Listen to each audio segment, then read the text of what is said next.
This is the WJTS News. Thank you for tuning in. I'm Bill Potter reporting. Tuesday, the brand new Center on 5th held its ribbon cutting. The Center on 5th is in the former 5th Street School building in Jasper. The Center on 5th was established by the Southwestern Indiana Child Advocacy Center Coalition, also known as SWICAC, and focuses on providing a safe and healthy place for forensic interviewing of children who were victimized to take place. Executive Director of SWICAC, Tammy Lampert, gives us more information about the Center on 5th. So your child advocacy centers, they coordinate with the multidisciplinary team, which includes your prosecutor, law enforcement, Department of Child Services, and we coordinate with them to bring services and surround the child during the investigation of child maltreatment. So when a child is reported to be victim of maltreatment, any type of abuse, whether it be physical abuse, sexual abuse, neglect, or anything like that, everyone in the state of Indiana is required to report that. And so they would report that to the Indiana Department of Child Services hotline or their local law enforcement. And then that report would come down to us and we would get requested to do the forensic interview. So during the forensic interview, you have a trained forensic interviewer who talks with the child one-on-one, and we follow the lead of the child, so we use the child's words. We're not leading or suggestive during that interview. And while we're conducting the interview, then the investigative team is able to watch and listen to the interview live. And that way the child doesn't have to go through multiple interviews with multiple people and tell their story over and over again, which then reduces trauma. So your child advocacy centers, they are built to serve the community that they're in. So your child advocacy centers throughout the nation and throughout the state are going to look very different. When I talked earlier about ours being a state-of-the-art facility, is we were able to, through renovations, we were able to bring other nonprofits on location with us to provide that extra support for children in the community. The medical facilities that we want to open, the mental health facilities that we want to start, and then the training facility that we're building upstairs.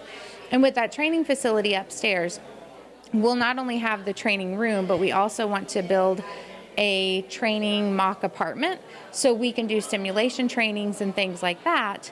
And so it's very unique to Southern Indiana that we're trying to bring all of those things into one location. We are a nonprofit organization, which means that we rely on donations and community support to serve out our mission.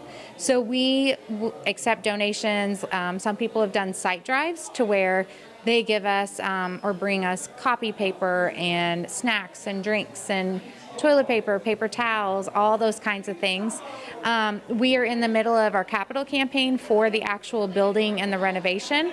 And so we are looking for donors who want to be a part of transforming the 5th Street Elementary School into the Center on 5th and help us to be able to finish the renovations and the project that we started.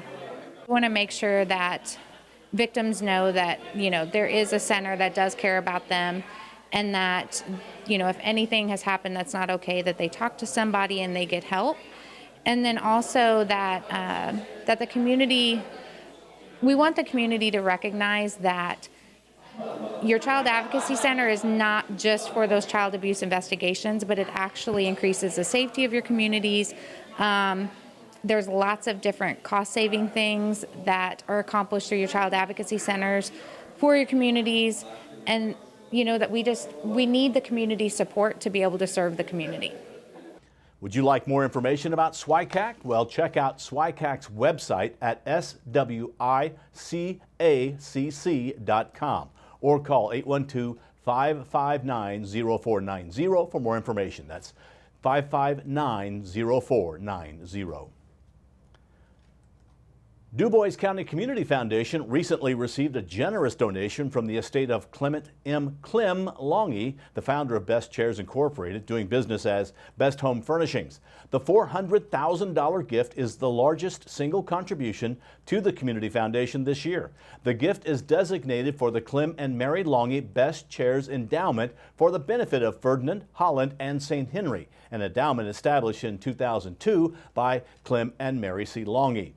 The Community Foundation will invest the estate gift, allowing it to grow and provide an annual grant for charitable projects in Ferdinand, Holland, and St. Henry, as advised by the Longy family. For more information on planned giving to benefit future generations of Dubois County, please contact Community Foundation staff at 812-482-5295, 482-5295, or visit dccommunityfoundation.org.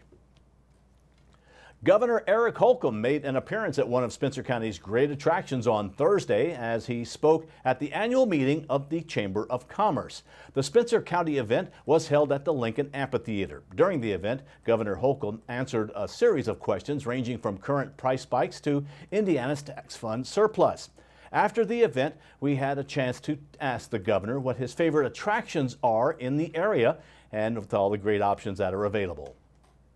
I'm a history buff, and I have deep family roots in southern Indiana. My family all comes from Knox County, so Vincennes and Oaktown, Indiana. Oaktown's population 600 in 1950, population 600 something probably now. So the Big Peach would be a kind of a favorite stop for me, but also as a history buff, everything that came out of the territory and those 5 states that comprise that. Vincennes was obviously prominent, so Grouseland and George Archer's Clark Memorial, etc. favorite. Went to Hanover College, so spent a good chunk of my life with a gorgeous view every day of the Ohio River. This, as I alluded to earlier, where we are right now, exactly right now, as a Lincoln stalker or fanatic, this is a pretty special place. And what's so special to me about Spencer County is not just old Honest Abe walked these very paths, but also the access to Holiday World and Santa Claus and the beauty of the terrain, camping, etc. Patoka Lake not far away. Obviously, West Baden Resort is not just one of my wife's favorites, but my dog loves going to resort living in Orange County. So there's too many to pick a favorite, but as a Lincoln fanatic, and I wrote my final paper in college on William Henry Harrison, so I've been all in southern Indiana forever. Having roots in southern Indiana has made Governor Holcomb appreciate all the wonderful sights and attractions that are available. The Spencer County Chamber of Commerce annual luncheon and the governor's discussion will air tonight on WJTS TV on Wednesday, that is the 22nd of June, and again if you miss it on Sunday, June 26th at noon Eastern Time, 11 Central Time. A southern Indiana man is in jail in Kentucky after trying to outrun police earlier this week. The Kentucky State Police say 29-year-old Mecco Levels from Evansville hit 150 miles per hour as he tried to avoid being stopped on Monday. He eventually crashed his Camaro into a guardrail and ran. Kentucky troopers caught up with him a short time later. They say they found a large amount of drugs scattered in the woods where he ran. The Indiana Department of Health announced that COVID-19 vaccines for children ages 6 months up to age of 5 are now available at some Indiana providers, expanding the population eligible to be protected against the disease. Shipments will continue to arrive at participating locations this week. The Department of Health has updated its map at ourshot.in.gov to show sites that have indicated they will offer the Moderna and Pfizer vaccines for this age group. Both vaccines received authorization from the FDA and Centers for Disease Control and Prevention last week. Initial sites will include private health care providers, local health departments, and some hospitals and pharmacies. Vaccines are currently available on a walk-in basis at most locations, or parents can contact their child's health care provider to schedule an appointment if the provider is offering the vaccine. Due to staggered vaccine delivery dates, Parents are encouraged to contact the provider before arriving to ensure the age-appropriate dose is available. IDOH is working to update its online registration system so that appointments can be made for this age group via the ourshot.in.gov as soon as possible.